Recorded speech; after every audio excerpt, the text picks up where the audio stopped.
तेनालीरामा जो राजा कृष्णदेवराय के दरबार में एक प्रमुख मंत्री थे, अपनी चतुराई और समझदारी के लिए प्रसिद्ध थे। उनकी नीतियाँ और उपायों से राजा और प्रजा दोनों ही संतुष्ट रहते थे। वे अक्सर अद्भुत समाधान निकाले थे जो न केवल मज़ेदार होते थे बल्कि उनके गहरे अर्थ और बुद्धिमत्ता से भी भरे होते थे। इस कहानी में तेनालीरामा ने एक बार फिर अपनी बुद्धिमानी से एक बड़ा मसला हल किया। यह कहानी उस समय की है जब राज्य में एक गंभीर समस्या खड़ी हो गई थी। राजा कृष्णदेवराय ने दरबार में सभी मंत्री और अधिकारियों को बुलाकर एक गंभीर मुद्दे पर चर्चा की। एक व्यापारी राज्य में आया था और उसने राजा से एक बड़ी रकम उधार ली थी, लेकिन वह अब वापस करने में असमर्थ था। व्यापारी की बातों में कोई सच्चाई नहीं लग रही थी और राज्य के लोग यह मानने लगे थे कि वह व्यापारी धोखेबाज है। राजा ने व्यापारियों की ईमानदारी का मूल्यांकन करने के लिए तेनालीरामा से एक समाधान मांगा। राजा कृष्णदेवराय ने कहा, राम, हमें इस समस्या का समाधान खोजना होगा। क्या तुम्हारे पास कोई विचार है? तेनालीरामा ने मुस्कुराते हुए कहा, महाराज, मुझे इस मामले में एक हल पता है। आप बस मुझे कुछ समय दें। राजा ने अनुमति दे दी और तेनालीरामा ने योजना तैयार की। तेनालीरामा ने व्यापारी को दरबार में बुलवाया और उसे कुछ दिन का समय दिया।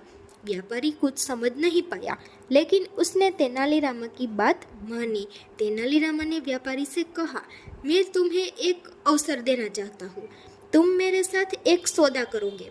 अगर तुम 1 माह के यह चुनौती पूरी कर सकते हो तो तुम्हारा उधार माफ कर दिया जाएगा।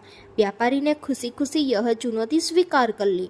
तेनालीरामा ने व्यापारी को एक विशेष प्रकार की वस्तु दी जो बहुत महंगी थी और उस समय में बहुत कम उपलब्ध थी। तेनालीरामा ने व्यापारी से कहा, तुम्हें यह वस्तु बाजार में बेचना है और जो पैसा तुम उससे कमाओगे वह मुझे लौटाना होगा। अगर तुम 1 माह में यह कर पाते हो तो तुम्हारा उधार माफ कर दिया जाएगा। व्यापारी ने इस चुनौती को आसानी से लिया क्योंकि वह सोच रहा था कि यह वस्तु बहुत महंगी है और इसे बेचने में उसे कोई कठिनाई नहीं होगी।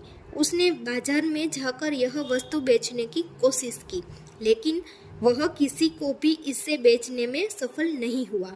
व्यापारी ने कई दुकानदारों से बात की, लेकिन किसी ने भी उसे खरीदने की इच्छा नहीं जताई। इस पर व्यापारी ने बहुत सोचा और उसे तेनालीरामा की बुद्धिमानी का एहसास हुआ। व्यापारी निराश होकर तेनालीरामा के पास गया और उसने कहा, गुरु, यह वस्तु मैं किसी को भी बेच नहीं सका। मुझे नहीं पता कि अब क्या करूं। तेनालीरामा ने मुस्कुराते हुए कहा, तुमने ठीक से प्रयास नहीं किया। तुम बाजार में जाकर इसे बेचने की बजाय एक बार मुझे देखो, मैं इसे किस प्रकार बेचता हूँ। तेनालीरामा ने वही वस्तु उठाई और उसे दरबार में लेकर गए। वहां उन्होंने राजा कृष्णदेवराय से कहा, महाराज, आप इस वस्तु की कीमत कितनी मांगते हो? राजा ने वस्तु को देखा और कहा, यह वस्तु बहुत दुर्लभ है और इसकी कीमत बहुत अधिक होनी चाहिए। तेनालीरामा ने राजा की बात मानी और फिर दरबार में उपस्थित सभी मंत्रियों और अधिकारियों से पूछा, क्या इस वस्तु को खरीदने में कोई रुचि रखता है? सभी ने इसे बहुत मूल्यवान माना, लेकिन किसी ने इसे खरीदने का प्रस्ताव नहीं दिया। तेनालीरामा ने यह प्रक्रिया कुछ समय तक जारी रखी।